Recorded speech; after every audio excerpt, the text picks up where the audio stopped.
for those of you who have never read the Second Amendment of the Constitution of the United States, let me start this segment with it as it was written about 246 years ago. A well-regulated militia being necessary to the security of a free state, the right of the people to keep and bear arms shall not be infringed. Look, I don't care what your views or interpretations of the words a well-regulated militia. The rest is pretty clear language. Being necessary to the security of a free state, the right of the people to keep and bear arms shall not be infringed. Now we have several states and federal laws continuing to close in on our Second Amendment rights, and it's going to be a problem in the future. We have seen throughout history the effects of taking guns away from people, and now we are even seeing Ukrainian citizens wishing they each had an armory of weapons in their home to defend themselves against an attacking country. Well, of course, we have the other side of the equation, like the crazies who shoot up schools and malls because a chip inside their head goes overload and they just don't like Mondays. So now we have new legislation in which a few Republicans, like the ones in Bucks County, like Brian Fitzpatrick voted for, which is changing laws and countering the Second Amendment. They're calling it a bipartisan framework that has measures intended to limit some access to firearms, paving the way for the broadest federal legislation and guns in decades. The first part says the legislation would ban any weapons or raise the age of buying assault-style weapons to 21 from 18. Which was the age of the gunmen in both the Buffalo and Uvalde, right? So these guys were 18 years old. This was a statement from the committee drafting the bill.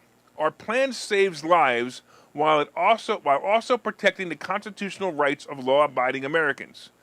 So I guess that you can only be a law-abiding American if you're over 21. Is that how it works? So law-abiding Americans are from 18 to 21 are not law-abiding Americans? I don't understand that.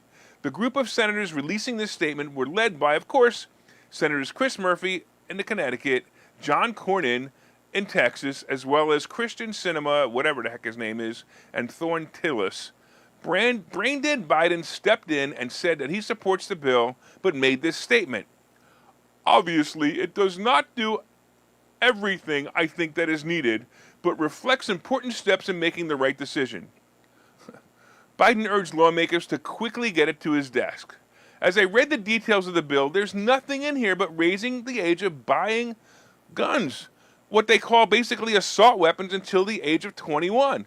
Everything else is just stuff that's obvious and is either being done or common sense said it should have been done. One part says that background checks should go into sealed records of crimes committed when the applicant was a minor before issuing a gun permit. I got to tell you, this is probably the only thing I agree with.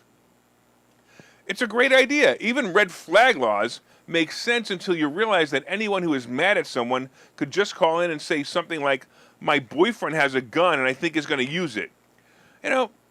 Even if he never said anything like that, the problem is they're going to go and they're going to take his guns away just because somebody said that. Another issue is that this age requirement for so-called assault weapons has already been taken to the Ninth Circuit Court in California, and the judges there overturned a ban on weapons for those under 21. That means this bill will be challenged anyway. Unfortunately, this virtue-signaling politician that always want to make themselves look good when a tragedy occurs. None of these changes will stop someone from walking into a school and shooting it up. The only thing that will work is keeping the crazy shooter out of our school or neutralizing the threat before a tragedy happens. Why do we have armed guards in facilities like courthouses that protect adults but not our children? Stop the madness by stopping the madman is the only solution. The new gun laws won't stop anything, and frankly, both sides of the fence should be furious at the politician using these recent tragedies to gain popularity with voters. Maybe we should take away their armed guards and make the White House, Senate, and Congress a gun-free zone like schools are. By the way, the NRA chimed in on this matter in a report to Fox News this weekend and stated the following. The NRA is committed to real solutions to help stop violence in our community. We encourage our elected officials to provide more resources to secure our schools, fix our severely broken mental health system, and support law enforcement. Huh? Support law enforcement?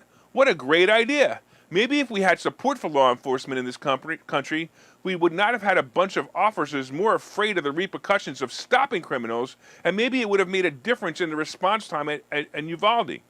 The NRA also said the NRA will continue to oppose any effort to insert gun control policies, initiatives that override constitutional due process protections, and efforts to deprive law-abiding citizens of their fundamental right to protect themselves and their loved ones into this or any other legislation. By the way, because of this, I'm renewing my subscription to the NRA. They are probably the only thing standing between the government and the freedom of the citizens to have their Second Amendment rights.